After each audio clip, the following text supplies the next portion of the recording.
I'm gonna give everybody the middle finger because like this is how. And I'm gonna make sourdough bread. I can make sourdough and kick you in the head at the same. You know what I mean? Like I can cook a 5-course meal for my family, serve everybody around me, and jump up and fold you into a chair. You know what I mean? But,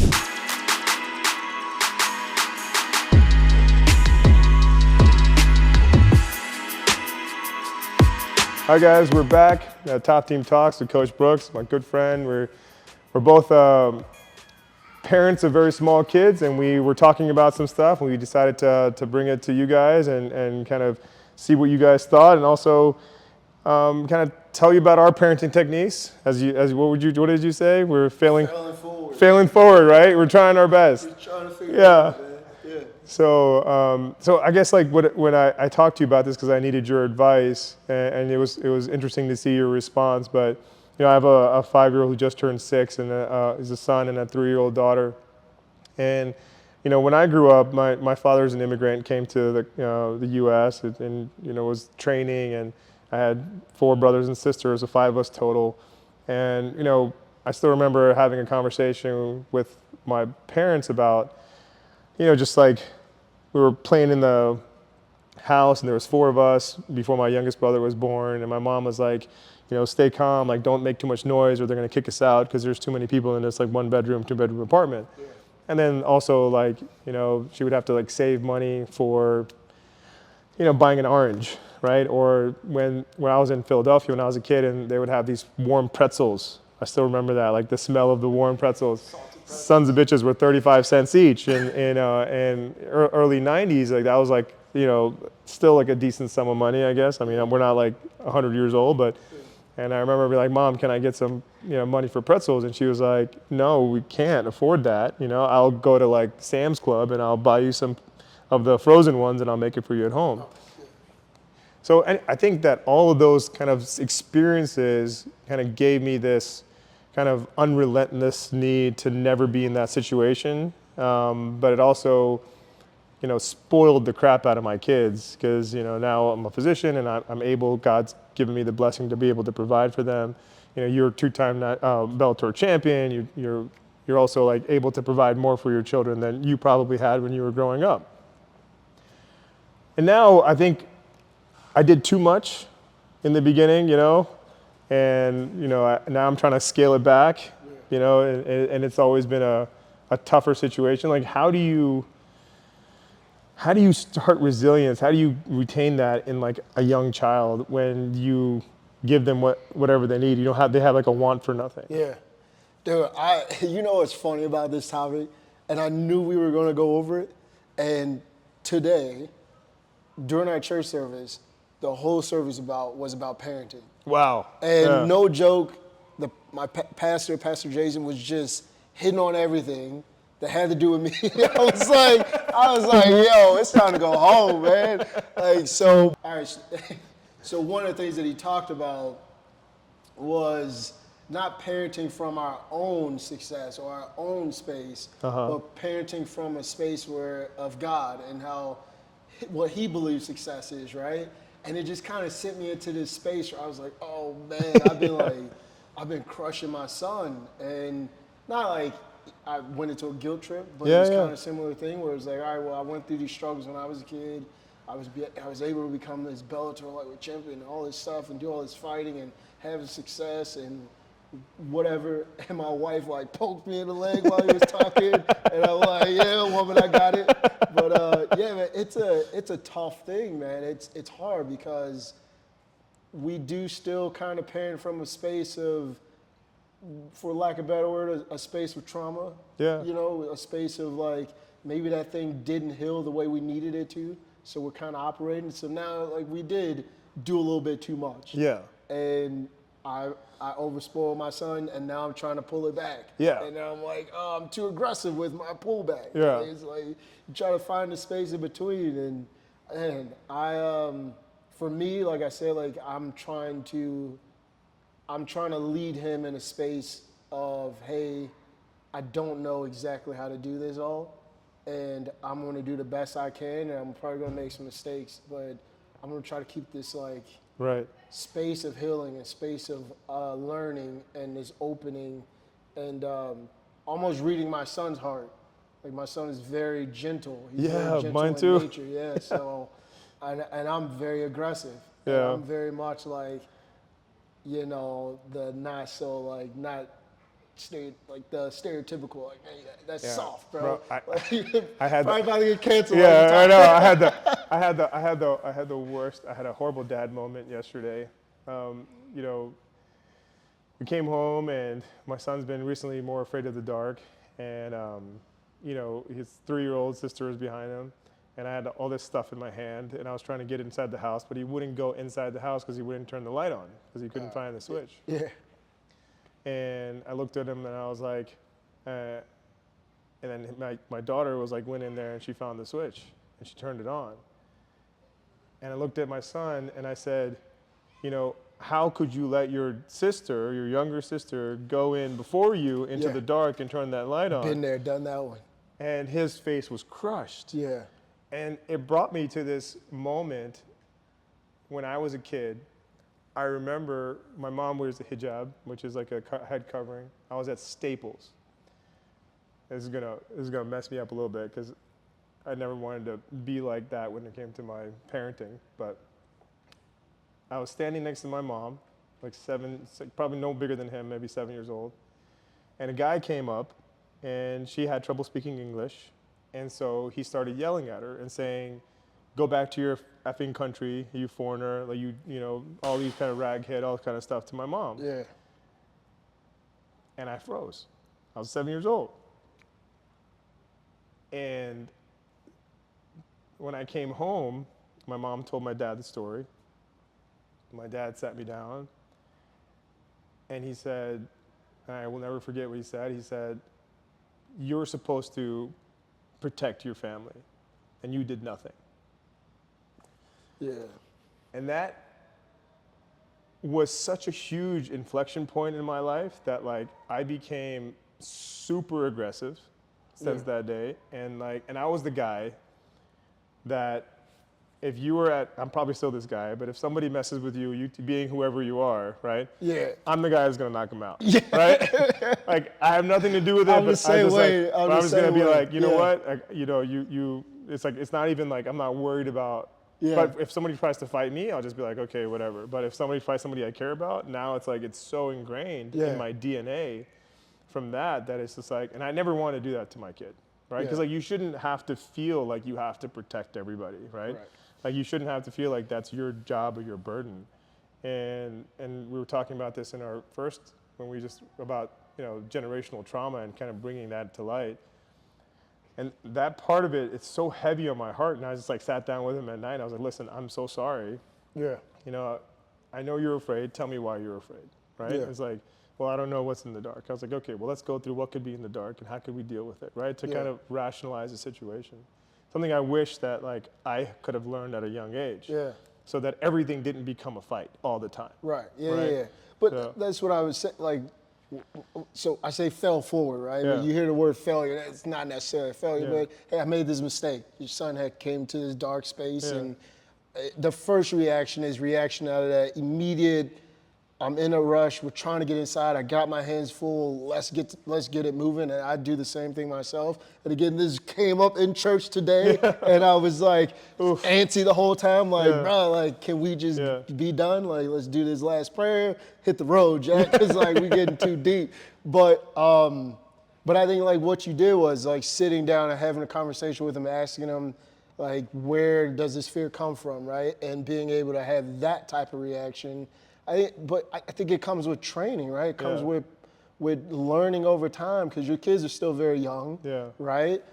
We're still kind of in that early phase of being a father, and that early phase or that early space of maybe some things that I'm having to learn with my kids are maybe stirring up these personal traumas, these personal things that I maybe haven't healed from yet. And I'm speaking from my own personal like experience. But yeah, I think that's something that I've been learning how to do, right? Is rather than, I know I made this mistake and I said this thing, and I'm learning to sit down and have conversation with my son now. And it's actually put me in a better space to be able to parent because now I know why you felt that way rather than, all right, well, you shouldn't feel that and Right. do this and move that and do these things. And I started thinking, oh, that's more of a me thing. Right. But that's awesome that you sat down. Yeah, I mean, and it's, that, you it's know, after you the said fact that- of the damage Yeah, is done. but dude, you make mistakes, man. Like we're all going to make mistakes, and Yeah. I think your son actually learns more from that, right? Because Yeah. now he's learning. Not only can I sit down and have this conversation with my dad and really share with him and be open with him, but I can also learn that, you know, it's okay to admit that you made a mistake and come back. You know Right. what I mean? Like, Right. I think that part is usually tough for people to learn, is that, hey, you can make a mistake and come back afterwards and be like, hey, man, let's sit down and do this the right way. That's fine, man. Like, you don't want to do it all the time, but it's gonna, Yeah. you know, it's gonna happen. I don't know. I also think that, you know, it takes a village. And, Yeah. you know, being around people, like, you know, my son does jiu-jitsu here at American Top Team, and Philippe is his coach, and, you know, I've reached out to Jacal too. I was like, hey, can you, and he talked to him, and Philippe has done a great job over the past 7-8 months, just like telling him like, hey, it's okay, you're doing this, it's hard. And I've realized, like, you know, I can't recreate, I hope we don't recreate that poverty that we had growing up, right? Yeah. I hope we don't ever have to deal with that. But maybe I can create situations where resilience is necessary. Yeah. Right? And I mean, you and I talked about this as your son does wrestling, right? And, Yeah, And like yep. kind of keeping him in that sport and not just kind of pulling them out because they don't like it, right? Yeah. Or it's too hard, Right. Or it's like not something they want to do. And me and my wife kind of get into it, like, no, he has to stick with it. Yeah. One thing we both agree on is like he has to do some sort of like self-defense, martial arts training. Yeah. Because every time someone tries to, you know, take control, mount, rear naked choke, whatever, like he has to tap and he has to realize like, hey, this is a friend, we're learning, but that was hard and I have to come back and do it Yeah. more. Like, I But don't want to do that again. Yeah. Like, so I want to be. But it's I want to be on the painful, other side. bro. Yeah. Like bringing him back every time and like, Yeah. you know, be like, hey, he's like, I don't want to go, I don't want to go. Yeah. I still haven't figured out how to just make it where it's like, hey, you eat, you sleep, you go to school and you train. Yeah. Right? Like Yeah. it's not an option. It's Yeah, like, you know, I think that's going to be. Like I said, we're doing the same thing with our son, with Jackson. He doesn't like wrestling, you know, but once he's there, we have to battle with him to get him there. And once he's there, he'll get into it and he enjoys it. Well, they love it afterwards. Yeah, they love it afterwards, right? Right, yeah. I think it's the unknown. Yeah. I think it's the learning new skills and that feeling of. I know for me, one of the things that is very tough, and I've tried to learn how to almost pull back on it, is putting the success I've had as an athlete on my kids, the physical abilities That's that a I've great point. I've been able to learn, the things that I've been able to do. So when he's in a wrestling room, and he does something wrong, immediately in my mind I'm like, bro, like that's the easiest thing in the world. Why are you not doing it? But then I started realizing that like the best thing I could do is step out of the room. Like, yeah, you're gonna do this, but now I'm not gonna be the coach. Like going back to it takes a village, right? Yeah. So when you bring your son here, I hide in the office. Yeah, like Philippe's approach Yeah. and his interaction with him might be different than yours, right? So I try to lean into that space where I'm like, all right, well, you know, my way of approaching things with my son is not working right now. But what I've noticed is when he's at the gym with his coaches have a different approach. Oh, so I need to step back and allow the village to do the village work, right? Like I brought my son here. I entrusted this part of his development to this coach. Now it's time for me to step back. And that is a difficult thing to do. But it just brought me back to like, man, a lot of things that I possess, a lot of my better qualities, I learned from wrestling coaches. I learned from football coaches. I learned from these other people. I didn't learn from my dad. And I'm like, oh, it's okay to do that. I mean, if you mentioned that, it just made me think of like when I was a kid, I would share a lot more with my kung fu coach, Sifu Ken Chung. You know, love that guy. He's like a father figure to me. And you know, I still remember my mom forgot to pick me up one day, so I was sitting on the curb in front of the kung fu class, and he sat down, and he just like talked to me for like 20 minutes, you know, just about like, okay, and he's like, is your parents coming? I was like, I think so. He's like, do you need a ride? I was like, I got you. I mean, my parents are awesome, like, you know, but you know, sometimes, you know, Things life come gets up, in the man. way, things happen. And, but yeah, I mean, that's what I think for both of our kids, like that's a great thing to have is like, hey, this is someone I trust. And that's another hard part, right? You have to find coaches you trust. Yeah. Because like they have, one of my partners at work was like, you know what, someone's going to indoctrinate your kid. You just have to choose who it's going to be. Yeah. Right? Exactly. It could be Paw Patrol, it could be a coach, it could be your school, it could be it could be you, it could be God, right? It's like it's just that you have the choice as a parent to decide who gets that right. Yeah. And that's always a hard decision. It's tough, man. It's very hard, but once you find the people, and luckily we've been blessed with this whole amazing team of instructors here, this amazing team of individuals that, you know, you can trust and know that, like, all right, Felipe is going to talk to my son, he's going to take care of him. And, you know, it goes back to one of those things where it takes a village where, like, hey, you possess certain skills that I don't possess. And being a father, that's hard to give that control over, to say that, like, man, you do something a little bit better than what I do, and now I'm going to give you control to teach my kids something. It's a scary thing to do, right? Especially in the world we live in right now, where it feels like everybody else is trying to parent your kids and teach your kids how to live their life rather than giving you a little bit of control. So now we almost like overcorrect, right? Oh, you homeschool, right? We do a homeschool hybrid. So Monday, Wednesday, they go to Valor Christian Academy. And then Tuesday, Thursday, Friday, they're at home with us. So that was like our way of kind of being able to, you know, keep that control of, hey, we are the parents, we are involved in your life, but also giving that ability to allow others outside of our household, people that we trust, to teach our kids, to, you know, shepherd our children outside of our home, because they need that experience.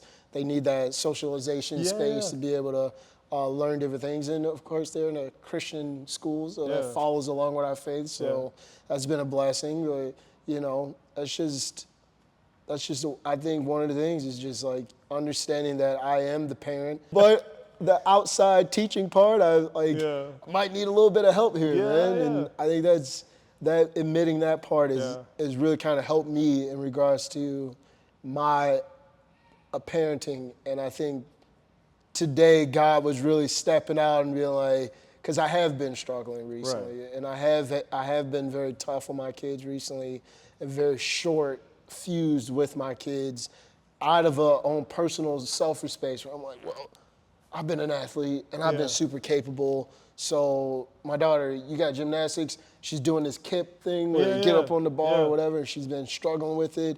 And I've just been like, this is how you do it. I'm like, bro, just do it, like whatever. And I've been really tough on her. And, you know, today, like, God came in and was like, hey, bro, simmer down.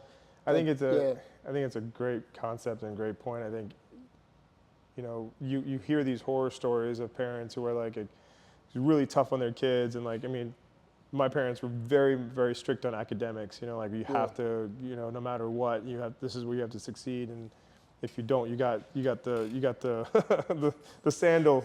But you know, I think if you can teach somebody the importance of what they're doing and then guide them through the struggle, that is, you know, I think that is the goal. And this is funny. I told my wife this. I was like, man, I want my son to talk about me like Tom Brady talks about his dad. Oh, that's deep. Tom Brady, like, that dude cried immediately. Bro, who's your hero? I still watch that to this day, and I'm like, yo. I was like, I don't know. If somebody asked my son who's his hero, I don't know who he's going to say, like Chase from Paw Patrol. I'm like, no. Rubble. I was like, no. Why do I know every name of Paw Patrol? I mean, like, every single. he hasn't really. I read his like TB12 book, which is horrible. Sorry, Tom, but you know. But, you know, like, I was just trying to figure out, like, you know, what did his dad do that was, like, to have, like, this person who's so much, and it's, like, just like he was just super supportive, you know, like, he just, but he also, like, had something that he was very passionate about, and then the parents supplemented it. I think for me, the hard part is, like, my kids are not really, like, they haven't found what they really enjoy. So I haven't been able to I'm just kind of exposing them to things. You know, God's given me the ability to do so. But I think when they do hopefully like something, then it's like, okay, now I just want to be supportive and not like, you know, this is how you're supposed to do it. Like, this is what you got to do. And that's tough, man, especially because you are in a space of success, right? Like, and I think it's harder when you come from a background of struggle. You come from a background of, it's either you get tough, or you become a victim, or you become Exactly. this product of like the opposite side of it all, right? So you get so focused on that and your self-growth and your self-approach to the world and this very quick triggered, short fuse, push right through, and we almost forget that, oh, wait, man, like, I am always growing and evolving and changing.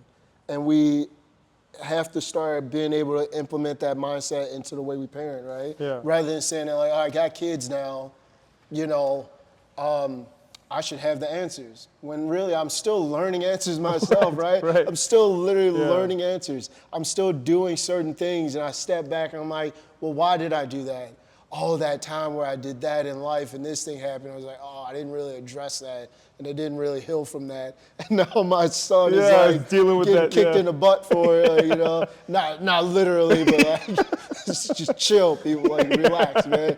Like, but yeah, man, I think it's tough. I think that's, for me, what I've noticed is even with being a husband, being a father, that space will keep you honest so much.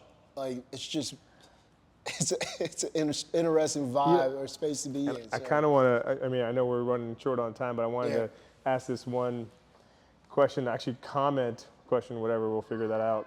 But when, you know, when I first met you, I was like, oh, okay, Bellator fighter, like, you know, the definition of, you know, machismo, that's what I thought, you know, like, and then I saw you baking bread on Instagram. Oh, bro. And like sourdough, and like, sourdough, and like making dinner, and then I started talking to you, and we're gonna bring this back because I want this to be a whole kind of discussion on its own. But you know, like, the benefit I saw, like you do all the traditional things, right? When me and my wife always go back and forth with masculinity, femininity, right? Like, what defines what? Yeah. You know, what is toxic, what is not toxic, right? Yeah. Like, and how do you find a way forward in today's ever-changing society? Yeah. And when I saw you, like this guy who's, you know, traditionally would be like, I'm a fighter, like I do everything. Now you're like, you're taking care of your kids, which is honorable and strong, right? Yeah. And you're cooking, which is honorable and strong. You're providing for your family. And it kind of gave me who comes from more of a traditional background. I wouldn't say traditional if it's the right way, but where, you know, the husband didn't do those kinds of things. And now I'm in more of a society where, you know, I'm doing those things as well, you know? Like, like I never saw my father wash a dish, you know, until recently, because my mom's like, no more, right? You know? But now I'm like, you know what, I got to do this. Like, I got to do, this is not a role that should be defined for, you know, a specific gender. Yeah. And, you know, and I think teaching our kids the same thing, like, you can have honor in anything that you do, right? Do it for your family, you know, provide for your family. Yeah. I think that's a topic I would love to dive more deeper into, because I think it's something that the world needs to hear. Yeah. Right? I think just really quickly with that, like, for me, I just, like, again, I try to go back to my faith, was like, this is the season of serving that I'm in, right? Yeah. Like, as men, we are taught that traditional way of, like, protecting, like, provide for your family. And usually that's financial, right? That's like going out, physically protecting your family. But I think one of the things that I've learned along the way of my own individual healing from generational trauma, things like that, and going to therapy, I started realizing that, oh wait, the definition of protect and provide for your family is free flowing. Exactly. It evolves, it changes. Like right now in this time, there was a time when I was competing and fighting where my wife was going to school. So I had to do all of that. Like, my financial income was everything we had, right? So that's what the space that I was in. So then there was a space where, you know, God moved her into opportunities. So it was like, all right, well, how do we manufacture this and put this to where, like, you could start enjoying your blessings after hard work in school and things like that. And the best way we could do that was, hey, I got all this time because my job is moving and all that stuff, you know? So being able to lean into that and be like, oh, this is how I protect and serve my family right now. I protect my wife mentally, emotionally by doing some of these extra things around the house. And not putting, like, I'm not helping. I'm just doing the work. Like, we came together. We decided to do life together. We you know, did the stuff to You make said- these My wife got kids, mad at me you this know? morning. She goes, I asked her, I was like, hey, do you need any help? She's like, what do you mean do I need any help? All right, yo. She's like, no, this man. is not help. This Right. is work. This you is know? work. Yeah, man. We're not monoliths. Yeah. We are free. We can change. We are capable of all types of things. Yeah. And it warms my heart. It makes me feel even more stronger in my character, even more comfortable in my skin when Yeah. my wife comes home from her practice. She Right. opened her own practice. Part of that ability to do that was because of me picking up some Right, right. things. I take pride in that she's Yeah. able to have that success. That's part of our success. So Yeah, you got to know, drown it's- out the noise, Yeah, right? You got to focus yeah. on your family. You got to, you know, yeah. the roles I'm sure, evolve. Dude, there's Yeah. gonna be somebody that still, even though they know that like what I'm capable of doing, Yeah. they'll still find a way to be like, oh, that's soft and all this Yeah. stuff, whatever. But that's just but that person's not speaking for themselves. They're speaking for somebody else that told them that this is how that goes. That's their own right? So, traumas that they're yeah. dealing with, right? Yeah, Like man, somebody and- told them they were soft and they Yeah. had to kind of, and that's Right. that. I mean, I'm hoping that through this, people realize, like, look, you can become the best of the best at, you know, and Yeah. still, you know, that doesn't define you in a specific, doesn't put you in a, you know, Yeah. a space. Like to Yeah. your point, like you're not a monolith. Like that's, Yeah. I'll leave it at this, and I know we got like short time, but I'll leave it at this. My son, at a young age, he was graduating from like pre-K or whatever. Yeah. You know, they do the whole come to the family event. Yeah. And he walks on the stage, and they got their hat and gown and all that stuff, and each kid came up to the mic, and they were able to say what they wanted to be when they grew up. My son walked up, and he was like, "I want to be a dad." Oh my God, my heart, bro. I was like, what? Like, That's and awesome. All these people, nobody knew how to respond to Yeah, that's right? amazing. And later on, I had asked him, and I was like, Bubba, like, you don't want to do, why do you say that? He was like, no, he genuinely, like, appreciates what I do as Yeah. a father, like cooking and cleaning, helping Yeah, around yeah. the house, and how I treat his mom, and I'm very open with my affection towards my wife in Yeah, front yeah. of my kids, and he's watched that, and legit, like, he's 6 now. You would think he'd be like, nah, I'm gonna play baseball right now. It's more to change, but you still ask him right now, he'll say, I want to be a dad. If I'm in the kitchen, he's right underneath me helping me That's cook. awesome. If I'm doing something around the house, he's right there asking me to help. And for me, that's me taking control of what my definition of masculinity is. Yeah. Right? That's teaching my son what you're supposed to do as a man, and not allowing somebody else to define what he's going to do in life. And, you know, that's just taking control of that, you know? Man, that's beautiful to hear, man. Like, that's awesome. Yeah. Well, we're going to talk more about this. I can't wait to have about 1,000 more discussions about this stuff, because we can go on. We still got to talk about our daughters. Oh, man, we Yeah. didn't even get to daughters. Yeah, so we didn't even get to that we didn't yet, get but to we're it. going to talk Yeah. about that. So if you want to hear more, please don't forget to like and subscribe. Top Team Talks.